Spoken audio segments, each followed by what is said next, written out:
ज्ञानानन्दकरं प्रसन्नं ज्ञानस्वरूपं निजबोधरूपं योगीन्द्रमीड्यं भवरोगवैद्यं श्रीसद्गुरुं नित्यमहं नमामि।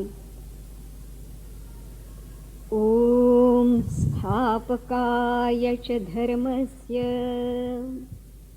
सर्वधर्मस्वरूपिणे अवतारवरिष्ठाय रामकृष्णाय ते नमः। ॐ शान्ति शान्ति शान्तिः। हरि ओम।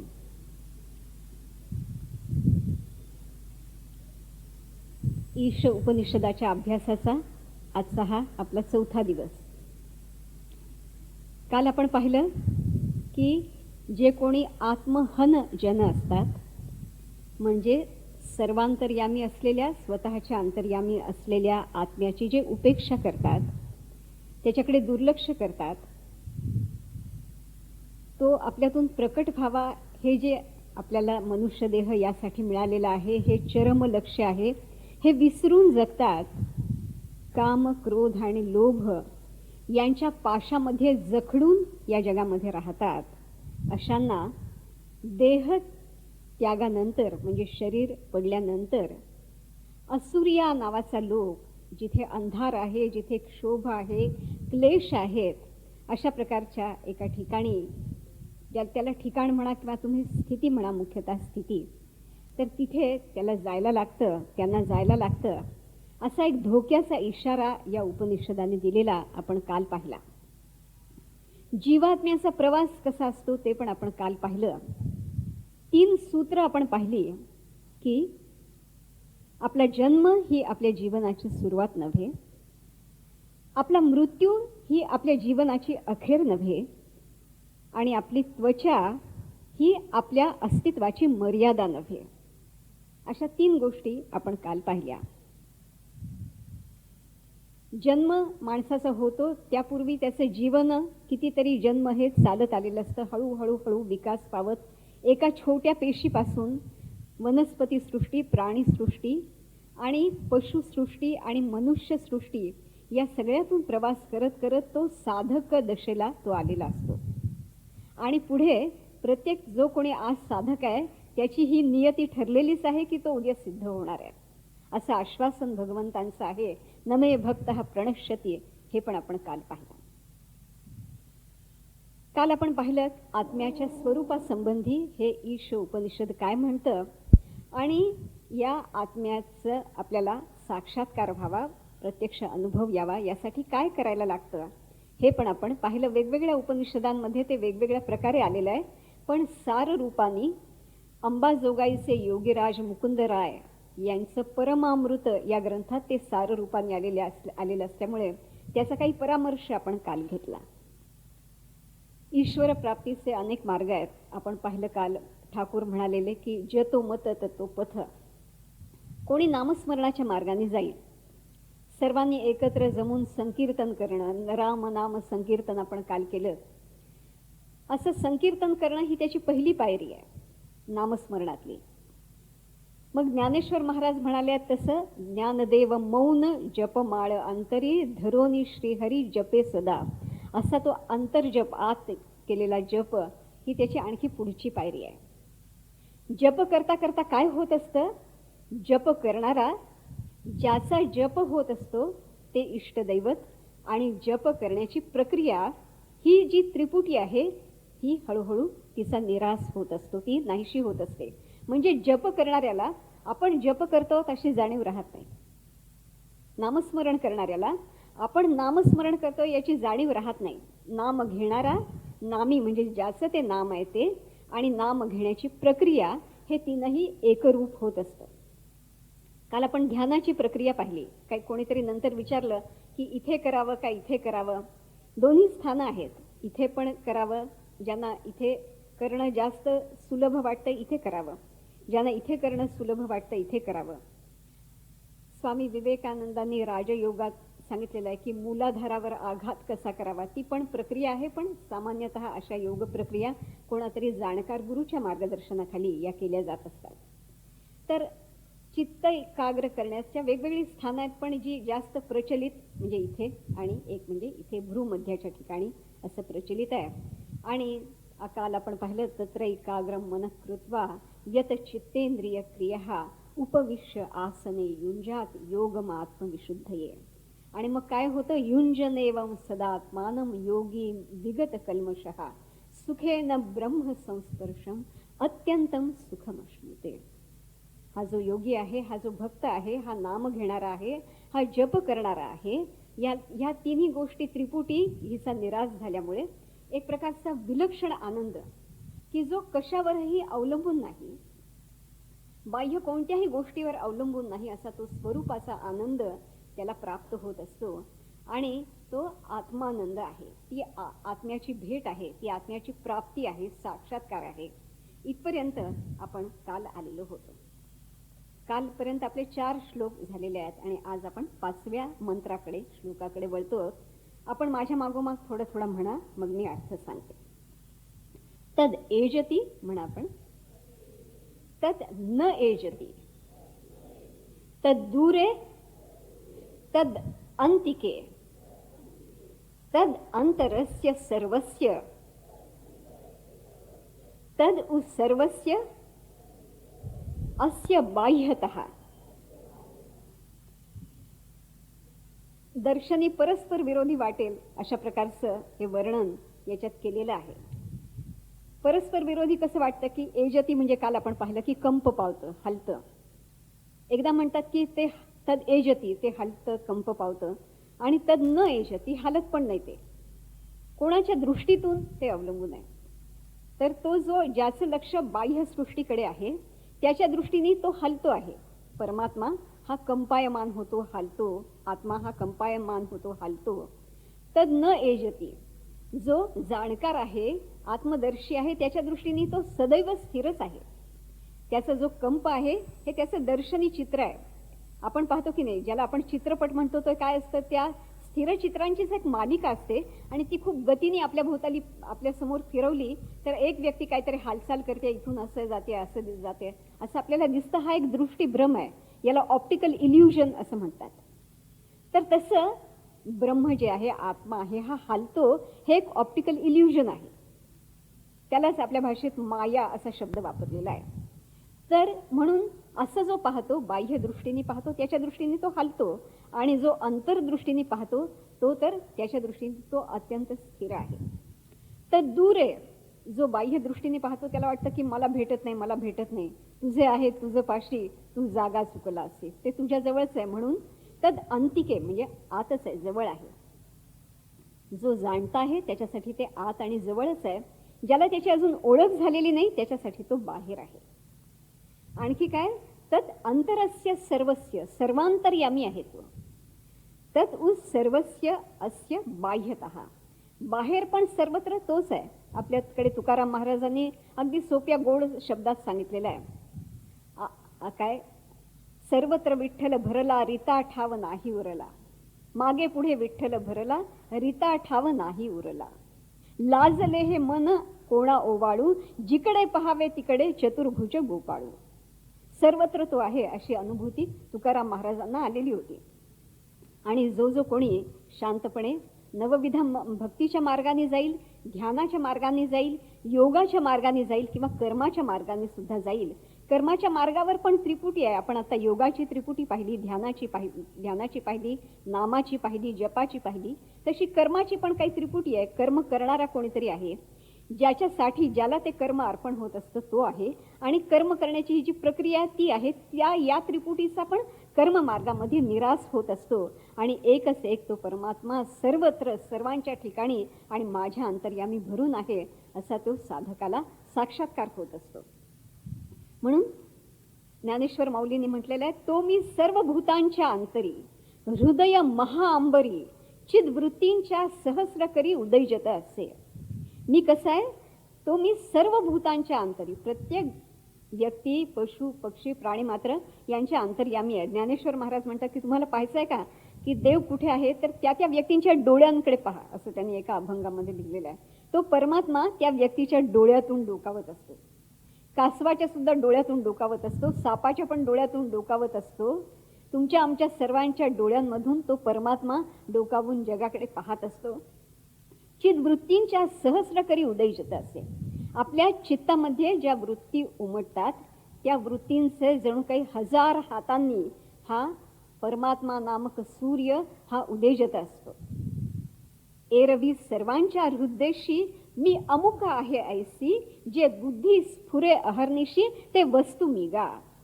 काल आपण पाहिलं की अर्जुन पण जर सोडून दिलं तर मग अर्जुनाच्या ठिकाणी जे काही आहे त्यालाच काय म्हणायचं, ते आत्मतत्व आहे. काल मी आपल्याला रमण महर्षींचा तो श्लोक सांगितला. हृदय कुहर मध्ये केवलम ब्रह्म मात्रम अहमहमिति साक्षात आत्मरूपेण भाती हृदि विष मन सात्वम चिन्वता मज्जता वा पवन चलन रोधात आत्मनिष्ठो भवत्वम. तू आत्मनिष्ठ हो, शांतपणे एका जागी बस. समर्थांनी म्हटलंय एकांती मौन धरूनी बैसे. सावध पाहता कैसे भासे, सोहम सोहम ऐसे शब्द येते. धरिता सो सांडिता हम ऐसे चाले, सोहम सोहम. श्वास घेताना स असा आवाज होतो, सोडताना हम असा आवाज नैसर्गिकरित्या होतो. त्याला अजपाजप असं म्हणतात. तो सदैव चाललेला आहे, आपलं त्याच्याकडे लक्ष नसतं. एकांती मौन धरून बैसे, सावध पाहता कैसे भासे, सोहम सोहम ऐसे शब्द येती. तेही सांडून बैसला. ते काय धरून ठेवायचं नाही, ते पण ज्याच्या बाबतीत सांडून जातात, मुद्दाम सोडत नाही. सहजच आपण पाहिलं की जसं नामस्मरण करणारा विसरून जातो की मी नाम घेतो आहे, आणि शेवटी जी उरते ती चित्ताची अगदी निस्तरंग स्तब्ध अशी अवस्था शिल्लक राहते. कोणत्याही मार्गाने तुम्ही गेलात तर तुम्ही या ठिकाणीच पोहोचणार. तर म्हणून इथे म्हटलेलं आहे की तेही सांडोनी बैसला, तोची मौनी म्हणावा भला, योगाभ्यासाचा गलबला याची कारणे. योगाभ्यास कशासाठी करायचा, तर हे जे सदैव तरंग चित्तावर उमटत असतात हे तरंग शांत व्हावेत, आणि उपनिषदांनी जे वर्णन केलेलं आहे निस्तरंग समुद्रवत, असं आपलं चित्त निस्तरंग समुद्रवत व्हावं याच्यासाठी म्हणून हा सगळा योगाभ्यासाचा गलबला. भक्ती, संकीर्तन, नाम, पंढरपूरची वारी, जगन्नाथाची यात्रा, तिकडे कुठे बद्री, केदार, ऋषिकेश आणि या सगळ्या ठिकाणी जाणं, यात्रा, हे सगळं कशासाठी चाललेलं आहे, तर जो अंतर्यामी आहे आणि सर्वत्र आहे त्याची आपली भेट व्हावी याच्यासाठी म्हणून सर्व प्रकारची साधना आहे असं आपण पाहिलं. आपण हृदयाकाश असा शब्द वापरला, अंतराकाश असा शब्द उपनिषदांनी वापरलेला आहे, दहराकाश असाही शब्द उपनिषदांनी वापरलेला आहे. तर हे आकाश आपल्या अंतर्यामीच आहे. जी 5 तत्व मिळून आपण आपला देह बनलेला आहे त्यातलं जे आकाश तत्व आहे हे आत्मतत्वाला अगदी जवळचं आहे. कारण उपनिषदांनी असं सांगितलेलं आहे, आत्मनः आकाश संभूतः. आत्म्यातून हे पंचमहाभूतांपैकी आकाश हे पहिल्यांदा निर्माण झालं.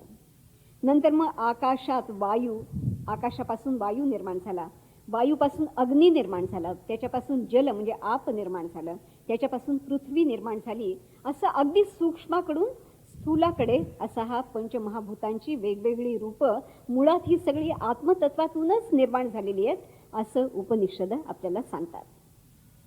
असं हे सगळं आत्म्याचं वर्णन हे आपण पाहिल्यानंतर आद्य शंकराचार्यांचं जे भाष्य आहे, काही काही वेळा आद्य शंकराचार्य अगदी मिश्किल, थोडक्यात पण फार मिश्किल भाष्य करतात. ते म्हणतात की एकूण म्हणजे अगदी छोटंच, न मंत्राणाम जामितास्ति इति. ते म्हणतात की एखादा शिक्षक असतो आणि एखादा मुलगा आहे, त्याला कळत नाही, गणित समजावून सांगितलं, एकदा कळत नाही, दोनदा कळत नाही, तीनदा कळत नाही, तो 10दा समजावून सांगण्याचा पेशन्स, चिकाटी सगळ्या शिक्षकांकडे असतेच असं काही नाही. पण उपनिषद हे असे शिक्षक आहेत की ज्यांच्या चिकाटीला अंत नाही. म्हणून शंकराचार्य म्हणतात न मंत्राणाम जामितास्ति, ती म्हणजे मंत्रांना तेच तेच पुन्हा सांगायचा कंटाळा नाही, तुम्हाला समजेपर्यंत ते पुन्हा पुन्हा सांगतील. असं का म्हणतात, तर याच्या नंतरचा जो मंत्र आहे त्याच्यात पुष्कळशा आधीच्या मंत्रामधलीच आवृत्ती झालेली आहे.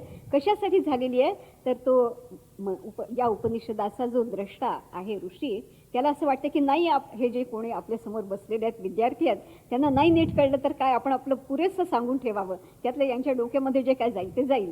अशा यांनी आणखी पुढचा मंत्र या उपनिषदातला 6वा मंत्र बघूया. यस्तु सर्वाणि भूतानि म्हणा आत्मनि एव अनुपश्यति सर्वभूतेषु च आत्मानं ततो न विजुगुप्सते. सर्व भूतांच्या ठिकाणी तो काय पाहतो? आत्माच पाहतो. आत्म्याच्याच ठिकाणी ही सगळी हा सगळा भूतांचा खेळ चाललेला आहे असं पाहतो. सर्व भूतांमध्ये आत्मा पाहतो आणि आपल्या ठिकाणी सर्व भूत तो पाहत असतो. म्हणजे एकरूपतेने तो जगत असतो. काल आपण याची उदाहरणं पाहिली, 3-4 उदाहरणं पाहिली. आपण ठाकूरांचं पाहिलं उदाहरण, नंतर जॉर्ज अरुंडेल यांचं उदाहरण आपण पाहिलं की संत्र्याच्या बागेत संत्री तोडत असताना जणू आपल्या काळजाचा कोणीतरी तुकडा तोडतंय असं त्यांना भावना होत होती. कृष्णमूर्तींचं उदाहरण पाहिलं आपण. याचं एक सकारात्मक हे वेदनांची उदाहरणं झाली. पण श्री अरविंद जेव्हा अलीपूरच्या तुरुंगामध्ये होते तेव्हा त्यांना अशा प्रकारचं वासुदेव दर्शन सर्वत्र त्यांनी ते अतिशय सुंदर शब्दामध्ये मांडलेलं आहे. ते म्हणाले अचानक एकदम मला असं दिसायला लागलं की अरे हे या तुरुंगाचे गज आहेत हे वासुदेव आहेत. हे जे 14 खून करून इथे आलेले आहेत शिक्षेला, हे जे कैदी आहेत हे वासुदेव आहेत. या तुरुंगाच्या भिंती वासुदेव आहेत. मी ज्या कांबळ्यावर झोपलेलो आहे हा कांबळं पण वासुदेव आहे. वासुदेवांनी आपल्या प्रेमळ हातांनी मला कुशीत घेतलेलं आहे असं वर्णन अरविंदांनी केलेलं आहे. हीच ती आत्म्याची अनुभूती आहे स्वतःच्या ठिकाणी आणि सर्वत्र. अशी ज्याची होते तर तो बाह्य प्रकृतीवर भुलत नाही, म्हणजे ती चांगली असली म्हणून काय फार कौतुक करत नाही आणि न विजुगुप्सते म्हणजे तिरस्कार करत नाही कोणाचा. आपण पाहतो सुष्ट प्रकृती आहे, दुष्ट प्रकृती आहे, बाह्यतः सुंदर दिसणारी आहे, असुंदर दिसणारी पण आहे. महात्मा गांधींच्या भोवताली अनेक प्रकारचे लोक होते. त्यात एक परचुरे शास्त्री नावाचे विद्वान होते आणि ते कुष्ठरोगी होते आणि महात्माजी स्वतः त्यांची सेवा करत असत सर्व प्रकारची, त्यांच्या जखमांमधल्या आळ्या काढण्यापासून. याला म्हणायचं ततो न विजुगुप्सते. त्या आळ्यांची त्यांना किळस येत नव्हती कारण या कुष्ठरोग्याच्या ठिकाणी पण तोच राम वसलेला आहे हे त्यांना कळत होतं. अनेक सुंदर उदाहरणं याची आपल्याला सांगता येतील. पण विजुगुप्सते म्हणजे तो तिरस्कार करत नाही याचाच अर्थ, याची भावात्मक बाजू अशी आहे की सर्वांविषयी प्रेम आहे, करुणा आहे, सहानुभूती आहे, सर्वाभूती भगवत भाव आहे, ही त्याची सकारात्मक बाजू, भावात्मक बाजू आहे. स्वामी स्वरूपानंदांनी सुंदर वर्णन केलेलं आहे.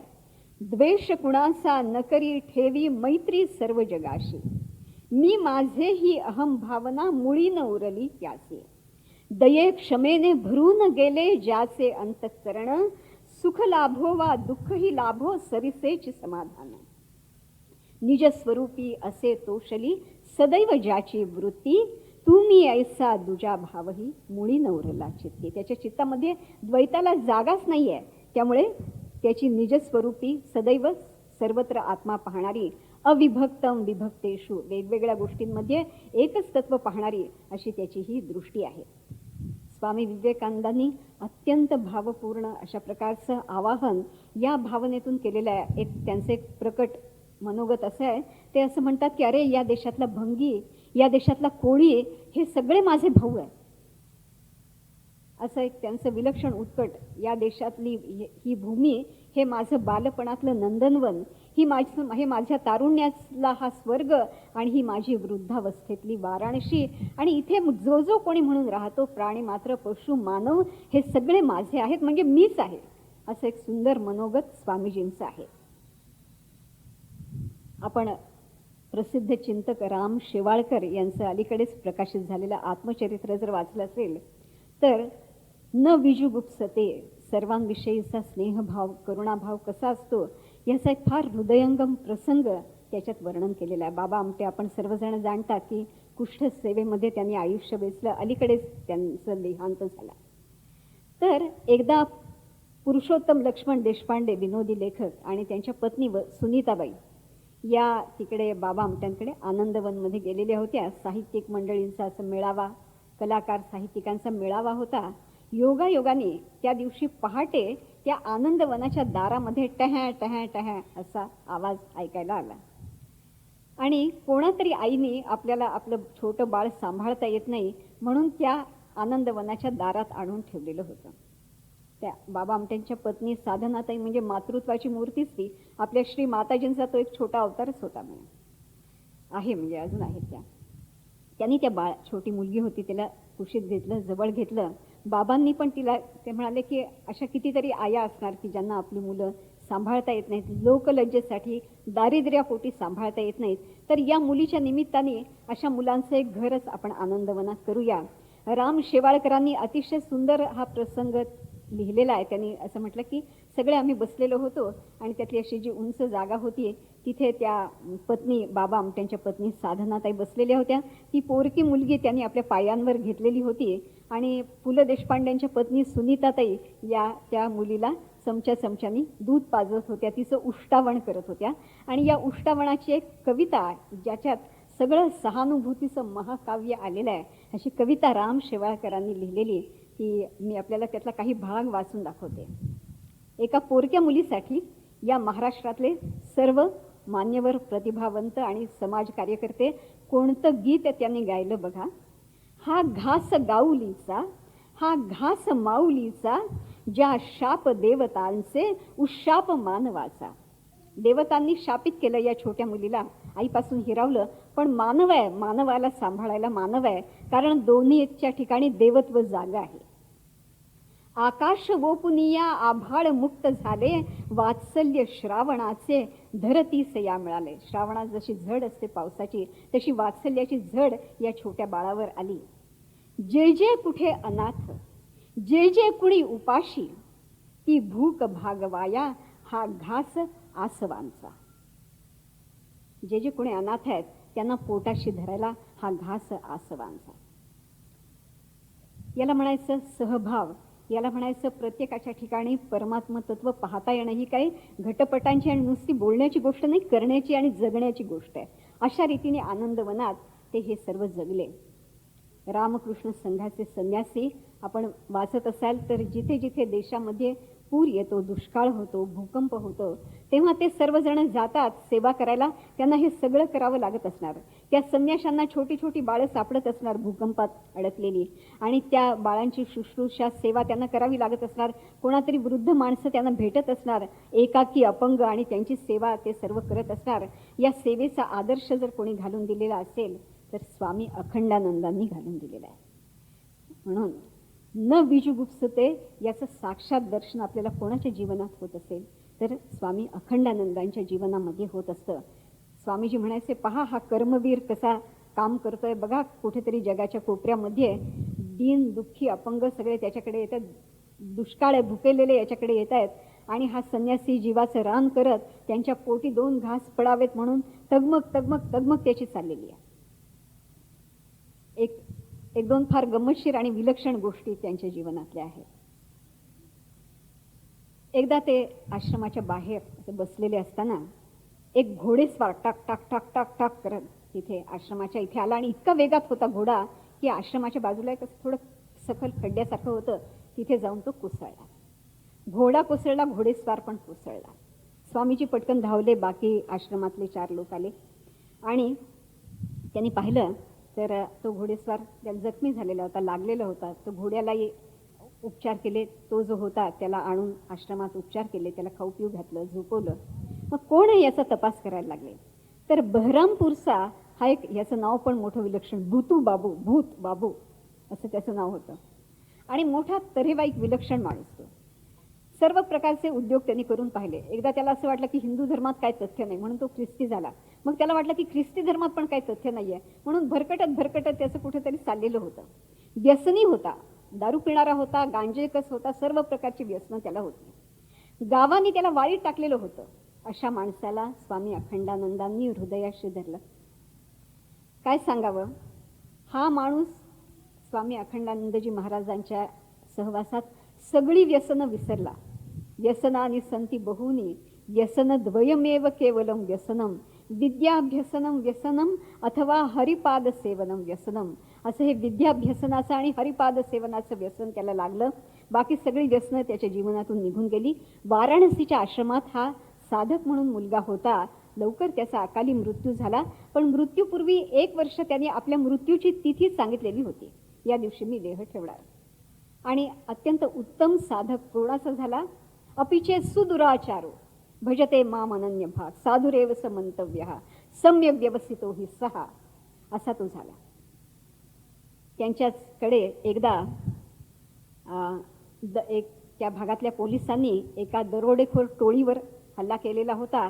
आणि त्या दरोडेखोरांची 2 छोटी मुलं, एकाचं नाव बाबर आणि एकाचं नाव इमाम, 2 छोटी छोटी 10-12 वर्षाची मुलं स्वामीजींच्या इकडे कोणीतरी आणून सोडली.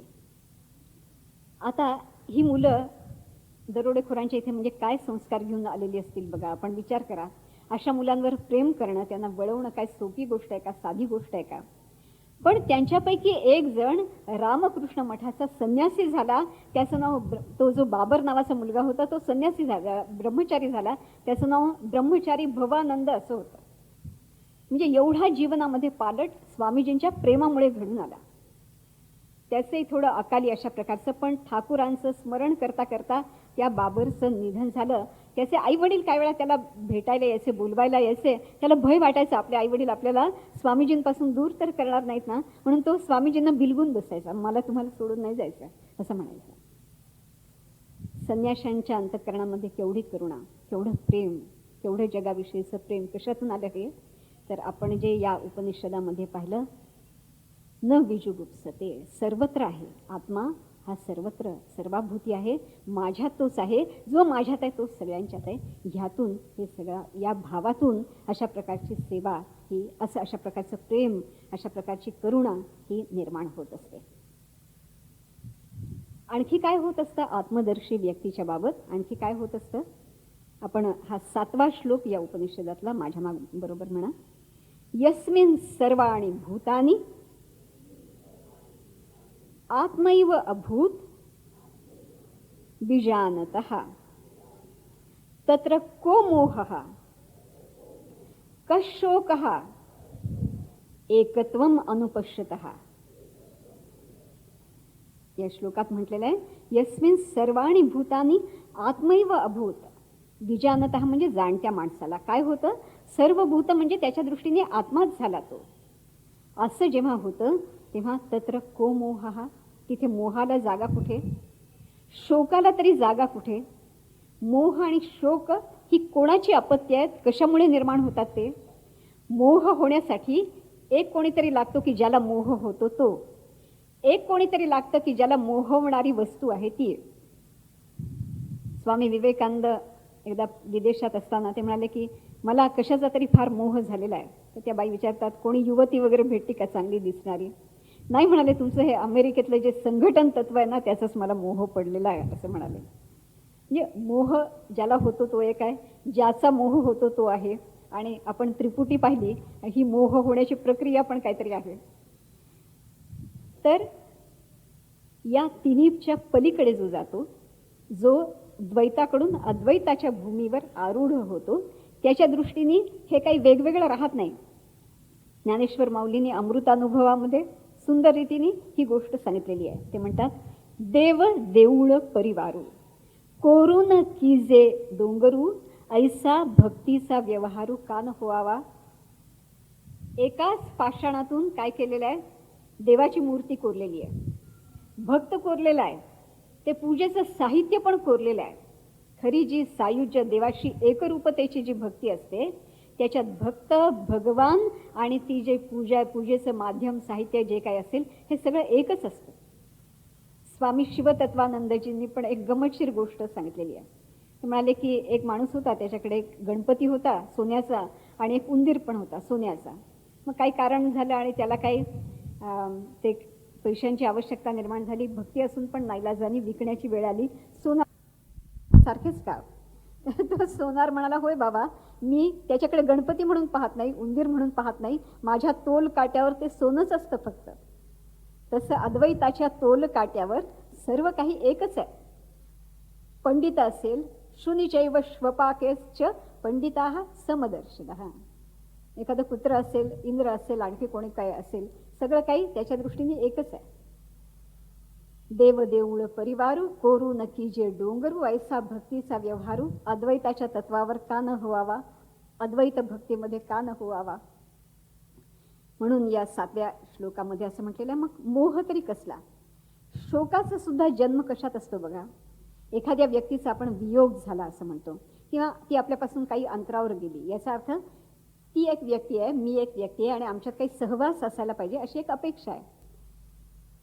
म्हणून संतांना सुद्धा त्याचा मोह पडतो. ते म्हणतात की तू आपला देव म्हणून राहा, देव भक्त असे द्वैत अद्वयत्व न खंडिता दाखवी देवदेवेश. मला पण थोडं क्रीडा करण्यासाठी असू दे की तू वेगळा राहा, जरा तू देव म्हणून राहा, मी भक्त म्हणून राहतो, म्हणजे काय खेळता येईल की नाही आपल्याला.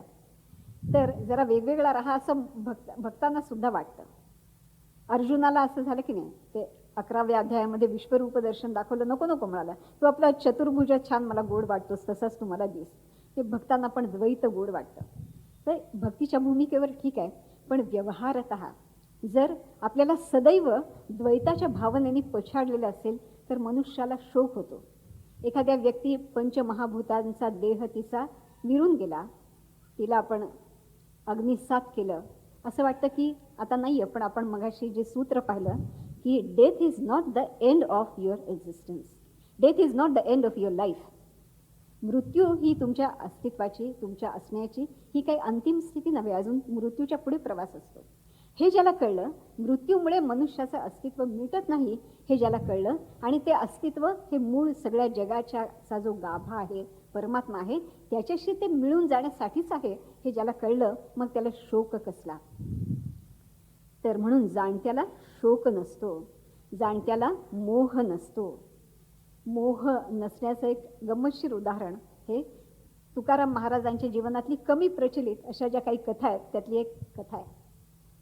ते आपल्याला एवढंच सगळ्यांना माहिती असतं की शिवाजी महाराज तुकाराम महाराजांकडे आले आणि त्यांनी पत्नीला असं दिलं, अमुक केलं, असं केलं. तर ग्रामीण भागात ही कथा सांगतात की तुकाराम महाराजांची बसण्याची एक शिळा होती आणि त्याच्यावर शिवाजी महाराजांचे जे सरदार भेट घेऊन आलेले होते, तर त्यांनी तिथे काय ठेवलेलं होतं, काही कसा, मोहरांचा कसा हा त्या शिळेवर ठेवलेला होता. आता तुकाराम महाराज स्नान करून आले आणि त्यांनी पाहिलं की आपल्या नामस्मरणाला ज्या शिळेवर बसायचं त्या शिळेवर काय आहे, सोन्याच्या मोहरांचा कसा आहे. ते म्हणजे रामकृष्ण परमहंसांचंच त्या काळातले अवतार की कामिनी नाही आणि कांचन नको असं. तर ते कांचनाचं नुसतं दर्शन पण त्यांना नको झालं. तर ते शिळेला म्हणाले, असं म्हणतात बरं का, मी पण अलीकडेच ही गोष्ट ऐकली. ते म्हणाले, त्या शिळेला म्हणाले, अगं तू अपवित्र झालीस, आता मी तुझ्यावर कसं बसू म्हणाले, तुला सोन्याचा स्पर्श झाला, आता तू अपवित्र झालीस म्हणाले, मी कसं बसू तुझ्यावर. तर मग असं म्हणतात, ज्ञानेश्वर माऊलींची जशी गोष्ट आहे ना, भिंत चालवली, तसं ती शिळा मुकाट आपल्या जागेवरून उठली आणि सरळ ती इंद्रायणीमध्ये गेली. आणि इंद्रायणीमध्ये तिने एक डुबकी खाल्ली आणि स्नान करून वरती आली. म्हणाले, आता सोन्याचा स्पर्श पुसून टाकला, महाराज आता तरी माझ्यावर बसाल ना तुम्ही. त्या शिळेला सुद्धा कळतं की यांना मोह नाही, मोहाचा स्पर्श नाही. शोकाबाबत आपल्याला काय सांगावं. मरे एक त्याचा दुजा शोक वाहे, अकस्मात तोही पुढे जात आहे. आपण सगळेजण पाहतो, ऐकतो. पण आपल्या इथे असं म्हटलेलं आहे, योगी नभे वियोग. योगामध्ये वियोग नावाची काही गोष्ट नसते. का नसते, तर एखादी व्यक्ती ही म्हणजे तिच्या शरीरापुरती मर्यादित आहे असं योगात जे कोणी योग साधक आहेत, सिद्ध तर त्यांना दिसतच नाही, आणि साधक आहेत ते पाहत नाहीत, शरीराच्या अंगाने पाहत नाहीत. त्यामुळे ते गेले तरी सुद्धा काय असतं, त्यांच्या ठिकाणी ते जे आत्मतत्व आहे त्याला तर काही चळ ढळ मळ असं काहीच नसतो, ते सदैव प्रकाशित असंच असतं. ठाकूर गेल्यानंतर कितीतरी जणांना त्यांनी सांत्वन केलं, दर्शन दिलं. प्रत्यक्ष श्री माताजींच्या बाबत काही वेळा ती जी महामाया असते ती अशा प्रसंगी एक डोळ्यावर पडदा ओढते, तसं माताजींचं विलक्षण आक्रंदन शेवटचं त्या ठाकूरांनी देह ठेवल्यानंतर, माझे आई कशी ग मला तू सोडून गेलीस म्हणून मोठं आक्रंदन एकदाच केलं, पुन्हा नाही, एकदाच. पण ते सगळ्यांचं काळीच बिंदून गेलं असं आक्रंदन माताजींनी एकदाच केलं. मग ते पती गेल्यानंतर सौभाग्य अलंकार काढून टाकायचे, काढून ठेवायचे. मग रामकृष्णांनी स्वतः दर्शन दिलं. ते म्हणाले, तुम्ही वेडे आहात का? काय रडता तुम्ही? कशासाठी रडता? अगं मी आहे ना, इथे समोर दिसतो ना तुला, मी आहे ना. मग हे सौभाग्य अलंकार काढायचे कशाच काय? त्या बरोबर गोलाप मानना कधी ते अगं तुगं म्हणत नव्हते. बाकी साधिका सगळेच रडत होते. ते म्हणाले, तुम्ही रडू नका, मी तुमच्या बरोबर आहे, मी शरीराने गेलो तरी सदैव तुमच्या सोबत आहे. असं प्रत्यक्ष दर्शन देऊन ठाकूरांनी सांगितलं. आणि मग सर्वांच्या चित्ताला शांतता मिळाली, की तोपर्यंत वाटत होतं की नाही आहेत, नाही आहेत, नाही आहेत. योगी अरविंदांच्या बाबतीत सुद्धा असंच झालेलं होतं. त्यांनी देह ठेवला आणि मग त्याचं समाधी करण्यासाठी त्यांना न्यायचं. डॉक्टर सन्याल म्हणून त्यांचे डॉक्टर होते योगी अरविंदांचे. आणि ते माताजींना म्हणत होते की आता न्यायला पाहिजे, आता न्यायला पाहिजे. ते म्हणाले, थांब रे, जरा थांब रे, असं त्याला सांगत होत्या. तर ते म्हणाले, का म्हणतायत या थांब रे?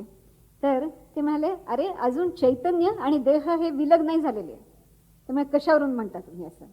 ते म्हणाले, मला दिसतं ना या देहाच्या भोवताली एक नील सुवर्ण रंगाचा प्रकाश मला दिसतोय. तो जोपर्यंत जात नाही तोपर्यंत यांनी शरीर सोडलेलं आहे असं मी मानायला तयार नाही आहे. ते म्हणाले, मला दिसत नाही, तुम्हाला दिसतंय पण मला दिसत नाही आहे, असं ते सन्याल म्हणाले. त्या करुणामयी माताजींनी त्यांच्या मस्तकावर हात ठेवला. म्हणाले, एक क्षणभर डोळे मीट.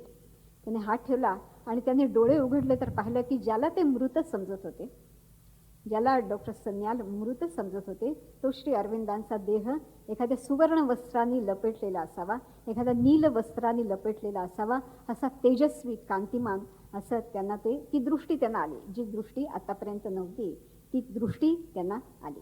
म्हणून आपल्या इथे गुरूंना काय म्हणतात की चक्षुरुन्मीलितं येन ज्ञानांजन शलाकया. ज्ञानांजनाच्या शलाकेने आपली ज्ञानदृष्टी जे उघडून देतात त्यांना गुरु म्हणतात.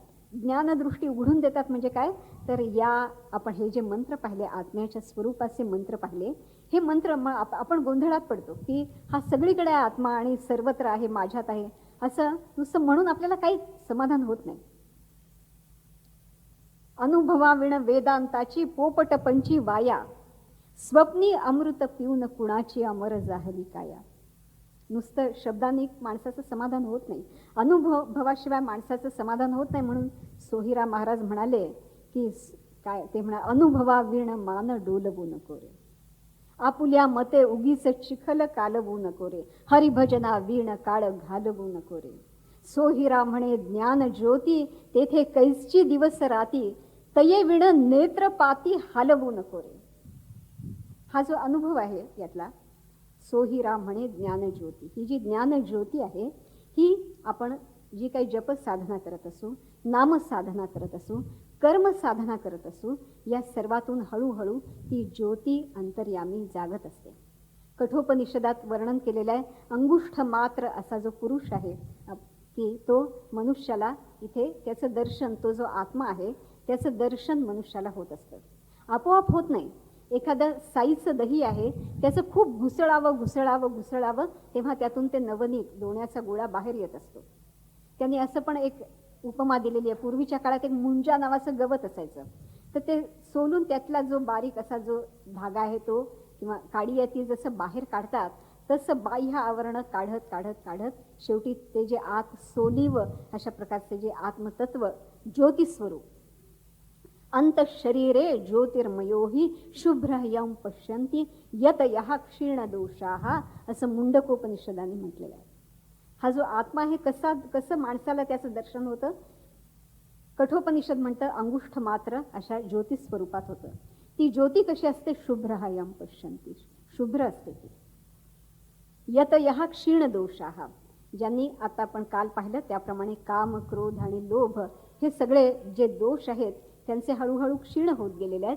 त्यांची शरीर प्रकृती शुद्ध झालेली आहे, ज्यांची मानसिक प्रकृती शुद्ध झालेली आहे, बुद्धी शुद्ध झालेली आहे. असे दृश्यते तू अग्र या बुद्ध्या सूक्ष्मया सूक्ष्मदर्शिभिः, असं जी अग्र झालेली बुद्धी आहे तर त्या बुद्धीने त्या आत्म्याचं परमात्म्याचं ग्रहण होत असतं. आपली बुद्धी अनंत गोष्टीमुळे असं ती बोजड आणि स्थूल झालेली असते, त्यामुळे आपल्याला त्या आत्म्याचं दर्शन होत नाही. पण हळूहळू जसं तलवारीची धार करतात, घासत की अगदी तरल अशी असं जणू काय ते पातं शिल्लक राहतं आणि ते बरोबर शत्रूचा भेद घेत असतं. तसं मनुष्याची शुद्धी होत होत होत त्याच्या अस्तित्वामध्ये, व्यक्तित्वामध्ये अशी काही एक शक्ती जागृत होते की ती बरोबर त्या आत्म्याचा, परमात्म्याचा वेध घेते आणि मग त्याला वाटतं, हां, मला कळलं. मला ते कळलेलं आहे आणि मी तुला सुद्धा सांगू शकेन, तुझ्यापेक्षा मी त्याला स्पष्टपणे सांगतो. भगवान रामकृष्ण म्हणाले नरेंद्रांना, पाहिलाय का तुम्ही देव? आपल्या सर्वांच्याच मनात हा प्रश्न कोमटपणे येतो आणि नरेंद्रांच्या हृदयामध्ये तो ज्वलंत होता. आपण सर्व कोमटपणे विचार करतो, आपण भक्ती पण कोमटपणे करतो, ल्यूक वॉर्म, जमेल तशी, सवडीनी, थोडी, सगळं काही सांभाळून असं आपण अल्पशी भक्ती करतो. आणि देवाला तर पाहिजे असतं, देव फार मत्सरी आहे असं गुरुदेव रानडे म्हणतात. देव अतिशय मत्सरी आहे. तर प्रेम गली अतिस साकुरी तामे दोन समाय, एक परमात्मा राहील किंवा तू राहशील. तू असशील तर परमात्मा राहणार नाही आणि परमात्मा असेल तर तुला जागा नाही. तुला काय निवड करायची ते बघ. तर असं जर असे जे कोणी आहेत ते निवड करतात, तर जे परमात्म्याची निवड करतात त्यांची परमात्मा निवड करतो. कृपा तत्व जे जगतातलं आहे त्याचं काही कार्यकारण भाव काही सांगता येत नाही. कोणाची ते निवड करेल असं सांगता येत नाही. पण इतकंच सांगता येतं की जे फार मनापासून सर्व तया अहं वाचा चित्त आंग देऊनिया शरण रिग महोदधिका गांग रिगाले जैसे. तू आपलं मन, बुद्धी, वाचा हे सगळंच्या सगळं जर समर्पण करशील तर तो परमात्मा, तो आत्मा तुला प्रसन्न होईल. आजपर्यंत अनेकांनी तो अनुभवलेला आहे. असं नाही आहे की कोणीच तो पाहिलेला नाही. ज्यांनी तो पाहिलेला आहे, अनुभवलेला आहे, स्वतःच ते झालेले आहेत. अशी एक मोठी परंपरा या देशात आहे, परदेशात सुद्धा आहे, वेगवेगळ्या देशांमध्ये आहे. आत्मदर्शी लोकांची परंपरा ही काय आपल्याच देशात नाही, अनेक देशात, सर्व देशांमध्ये जिथे जिथे माणसं आहेत तिथे आत्मदर्शी लोक आहेत आणि त्यांनी आपला मार्ग प्रकाशित करून ठेवलेला आहे. त्या वाटेवरून जे कोणी चालतील, प्रामाणिकपणे चालतील, मग कोणत्याही मार्गाने का जाईनात, कर्म मार्गाने जातील, भक्ती मार्गाने जातील, नामस्मरण करत जातील, ध्यान करत जातील, पण ते तिथे पोचल्या वाचून राहणार नाहीत. काल आपण पाहिलं, हे भगवंतांचं आश्वासन आहे. या 7व्या मंत्रामध्ये आपण पाहिलं, काय पाहिलं तर असा जो आत्मज्ञानी आहे त्याला मोह नाही आणि त्याला शोक सुद्धा नाही. भगवान रमण महर्षी अरुणाचल, तो जो मोठा पर्वत आहे तिथे ते राहत असत आणि त्यांच्या हाताला कर्करोग झालेला होता. त्यांच्या कोपरापाशी थोडंसं वरती कर्करोगाचा प्रादुर्भाव झालेला होता. ठाकूरांना घशाचा कर्करोग होता. सगळे लोक म्हणायचे, देवीला, आईला सांगितलं तर दुरुस्त करून देईल. ते म्हणाले, मी काय सांगणार नाही, असं मी आईला म्हणू शकत नाही. आई म्हणते की सगळ्यांच्या मुखाने तूच खातोस, तुला काही वेगळा गळा असण्याची आवश्यकता नाही, तर मी आईला हे म्हणू शकणार नाही. असं म्हणत सगळ्या वेदना शांतपणे पचवल्या त्यांनी. आनंदात होते, शेवटपर्यंत आनंदात राहिले. तसे रमण महर्षी शेवटपर्यंत अत्यंत शांत, अत्यंत प्रसन्न राहिले. रमण महर्षी जे कोणी शेवटच्या दिवसांमध्ये त्यांच्या जवळ होते तर त्यांना ते जखम पाहून रडू यायचं काही वेळा, त्याच्यातून सतत रक्त पाझरत असायचं. तर अत्यंत व्याकुळ झालेल्या तिथल्या साधक समाजाला ते स्वतः असे काही शांतीचे महामेरू होते की त्यांच्या नुसत्या दृष्टिक्षेपाने पण ही जी वियोग व्यथा तिथल्या साधकांची होती ही दूर होत असे. आणि एक साधक असा होता की ज्याला कळलं की रमण महर्षी का आहेत, इथे त्यांनी लीला का केली आणि त्यांनी देह ठेवला म्हणजे काय झालं हे त्यांना कळलं. आणि जणू रमण महर्षींचं स्फुरण असावं अशी एक सुंदर कविता त्या साधकांनी केलेली आहे. आपण पाहतो की तत्र को मोह कशोकः. आपण ही कविता, हे जणू काही ठाकूर आपल्याला सांगतायत अशा भावाने या कवितेकडे आपण बघा, म्हणजे ईशावास्य उपनिषदातल्या 7व्या श्लोकाचं मर्म आपल्या ध्यानी येईल. एका थोर साधकांनी लिहिलेली ही कविता आहे. जणू रमण महर्षी बोलतायत असं त्यांनी लिहिलेली आहे. आपण समजूया ठाकूर बोलतायत. काय म्हणतायत? जाईन कुठे मी, जाईन कुठे मी तर येथे आहे. जाईन कुठे मी तर येथे आहे. या चराचरामध्ये माझी वसती आहे. अरे तुम्हाला पाहायला येत नाही, पण मी तर इथे चराचरामध्ये भरून आहे. मी अवती भवती फुलात आणि मुलात, या आश्रमात खेळणारी जी मुलं आहेत, इथे बहरलेली फुलं आहेत, त्यात मीच आहे. मी रविबिंबामध्ये प्रकाश आकाशात. जरा मानवर करून बघा, त्या सूर्यबिंबाच्या ठिकाणी सुद्धा तुम्हाला माझंच दर्शन होईल. मी तुमच्या हृदयी खोल खोल नित बसतो. तुम्ही जेव्हा शांतपणे नामाला बसलेले असता, जेव्हा शांतपणे तुम्ही उपासनेला बसलेले असता, ध्यानाला बसलेले असता, तुमची दृष्टी बाह्य जगाकडे पाहण्याचं सोडून अंतर्मुख झालेली असते, तेव्हा त्या हृदयामध्ये, हृदय कुहरमध्ये मगाशी आपण पाहिलं, इथे जे सहस्र दलांचं कमल मस्तकाच्या ठिकाणी आहे, त्याच्या गाभ्यामध्येच सद्गुरूंची वस्ती असते. जे कोणी ध्यान करतात त्यांना इथेच त्यांचं दर्शन होत असतं. म्हणून आत दृष्टी वळवा, खोल खोल खोल पहा. मी तुमच्या हृदयी खोल खोल नित असतो बसतो. मकरंद गंधवा फुलात जेवी असतो. फुलात जसा सुगंध आणि मधु असतो, तसा मी तुमच्या हृदयामध्ये वास करत असतो. कर्मातनी तुमच्या, हास्यामध्ये, लास्यात. सकाळी उठल्यापासून झोपेपर्यंत तुम्ही जी जी काही कर्म करत असता, त्या कर्मांकडे पण मीच साक्षी भावाने पाहत असतो. म्हणजेच आत्मा आणि सद्गुरू, परमात्मा आणि सद्गुरू, परब्रह्म आणि सद्गुरू हे काही वेगळे नाही आहे. तुमच्या कर्मात मी आहे, तुमच्या हसण्यात, तुमच्या आनंदात मीच व्यक्त होतो आहे. लास्य म्हणजे लाघव,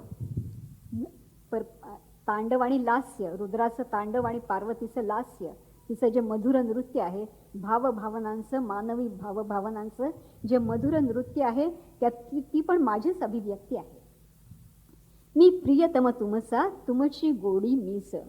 तुम्हाला जीवन जगण्यात जी गोडी वाटते ना, लहान मूल येऊन तुम्हाला बिलगतं, त्यावेळी जो आनंद तुमच्या चित्तामध्ये निर्माण होतो, एखादी गृहिणी एखादा उत्तम पदार्थ आपल्या पतीला करून वाढते, तिला नाही उरलं तरी चालतं तिला, त्यात ते तिचं जे समाधान आहे ना, तो मी आहे.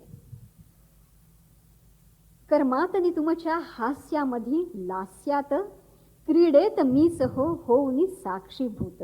मी साक्षी होऊन सगळं काही तुमचं जे जे काही चाललेलं आहे हे मी न्याहाळतो आहे, पाहतो आहे. मी शाश्वत तुमचा सांगाती, तुम्ही मीच. मी तुमचा सदैव सांगा, जेथे जातो तेथे तू माझा सांगाती. धरोनी या हाती चालविशी, चालो वाटे आम्हा तुझाचे आधार. चालविशी भार स्वय माझा, बोलो जाता बरळ करीसी ते नीट. नेली लाज धीट केलो देवा, तुका म्हणे आता खेळतो कौतुके. झाले तुझे सुख अंतर्बाह्य. असा हा उद्गार आहे. मी शाश्वत तुमचा सांगाती, तुम्ही मीच. तुम्ही आणि मी काही अलग नाही. आता आपण पाहिलं, एकच तो आत्मा सर्वांच्या ठिकाणी नटून उरलेला आहे. मग मी कसा सापडेन तुम्हाला? सोडून विश्व हे स्वप्न, चला जा आत. अंतर्मुख व्हायला पाहिजे. जी दृष्टी सदैव बहिर्मुख आहे त्याला काही जमणार नाही. आमच्या इथे काही काही वेळा वेगवेगळे लोक येतात आणि एक जण बद्री केदारला गेलेले होते आणि बद्री केदारच्या यात्रेचं वर्णन करत होते. तर ते म्हणाले, बद्री नारायणांची कृपा बघा अशी की एक पण ठिकाण असं नव्हतं की जिथे आम्हाला चहा मिळाला नाही. म्हणजे बद्रीनारायणांची कृपा कशात आहे की आम्हाला वेळेवर चहा मिळावा याच्यात आहे. ते बद्रीनारायण आमच्या अंतर्यामी आहेत. ते जे मूर्ती रूपात आहेत ते आमच्या अंतर्यामी आहेत. ही अंतर्मुख दृष्टी आहे. आणि बद्रीनारायणांच्या कृपेने सर्वत्र चहा मिळाला, बदाम मिळाले, काजू मिळाले, खाऊ मिळाला, ही बहिर्मुख दृष्टी आहे.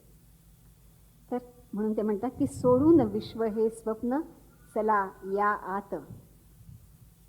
हृदयात खोल निज शोधा आत्मज्योत. कठोपनिषदाने ज्याला म्हटलेलं आहे की शुभ्र ज्योती, अंगुष्ठ मात्र असा जो आत्मा, तो कुठे? ती आत्मज्योत तुमच्या आत आहे. नियमित बसलात साधनेला, ध्यानाला बसा, जपाला बसा, जे काय तुम्हाला करायचं ते करण्यासाठी नियमित. आपण काल पाहिलं की सतू दीर्घकाल, निरंतर, नैरंतर्य, सदैव, नित्य, एक दिवस पण न चुकता केलं पाहिजे. ठराविक वेळी केलं पाहिजे, ठराविक ठिकाणी, आणि सत्कारा सेवितो आदरपूर्वक दृढभूमी. ही स्थिरपणे साधना जो कोणी करतो त्याला ती आत्मज्योती आपल्या अंतर्यामी प्रकाशित झालेली दिसते. ती ज्योत असे मी स्वसंवेद्य सर्वांचं. आत्म्याचं स्वरूप काय आहे? स्वसंवेद्य. म्हणून ज्ञानेश्वरीच्या प्रारंभी आपण बघा, ज्ञानेश्वर महाराजांनी एकदम गणपतीच्या प्रार्थनेकडे ते आलेले नाही, गणपतीच्या नमनाकडे आलेले आहेत का? नाही आलेले. त्यांनी परंपरा सोडून आत्म्याला पहिल्यांदा नमन केलेलं आहे. आपण लक्षात घ्या, गणपतीनंतर आधी आत्मा, कारण तो गणपती पण त्या आत्म्याचंच एक रूप आहे. ओम नमोजी आद्या वेद प्रतिपाद्या जय जय स्वसंवेद्या आत्मरूपा. स्वसंवेद्य तेच इथे म्हटलेलं आहे. आत्म्याचं वैशिष्ट्य काय? तो स्वसंवेद्य आहे, तो स्वयं चेतना स्वरूप आहे, जाणीव स्वरूप आहे. ती ज्योत असे मी स्वसंवेद्य सर्वांस, जी मी स्पंदन पावे होऊन श्वास श्वास श्वासाश्वासात ती ज्योती आहे, तो प्रकाश आहे, ते परमात्म्याची चेतना आहे. आता पुढची ओळ, या आश्रमाकडे बघून म्हणा, या आश्रमात तर अखंड मी वावरतो. या आश्रमात मी अखंड आहे. या आश्रमात तर अखंड मी वावरतो, जन येती जाती त्यांना दर्शन देतो. आता आरतीच्या वेळी घेतलं ना आपण दर्शन. या आश्रमात तर अखंड मी वावरतो, जन येती जाती त्यांना दर्शन देतो. जाईन कुठे मी, माझ्या भक्तांना सोडून मी कुठे जाईन बरं? जाईन कुठे मी तर येथे आहे. या ठिकाणी तुम्ही ऐकता आहात, मी बोलते आहे आणि ठाकूर आहेत, माँ आहेत आणि स्वामीजी आहेत. जाईन कुठे मी तर येथे आहे. या चराचरामध्ये माझी वसती आहे. ईशावास्य उपनिषदातल्या 7व्या श्लोकाच्या प्रकाशात आपल्याला जगणं जर जमलं तर आपण धन्य होऊ. असं आमचं जगणं धन्य करा, अशी प्रार्थना ठाकूरांच्या आणि ज्यांनी कोणी जे आत्मस्वरूप झाले अशा सर्व संत महात्म्यांच्या चरणी करून आजच्या या सेवेला विराम देऊया. सर्वेत्र सुखिनः सन्तु, सर्वे सन्तु निरामयाः, सर्वे भद्राणि पश्यन्तु, मा कश्चित् दुःखमाप्नुयात्. ओम शांति शांति शांति.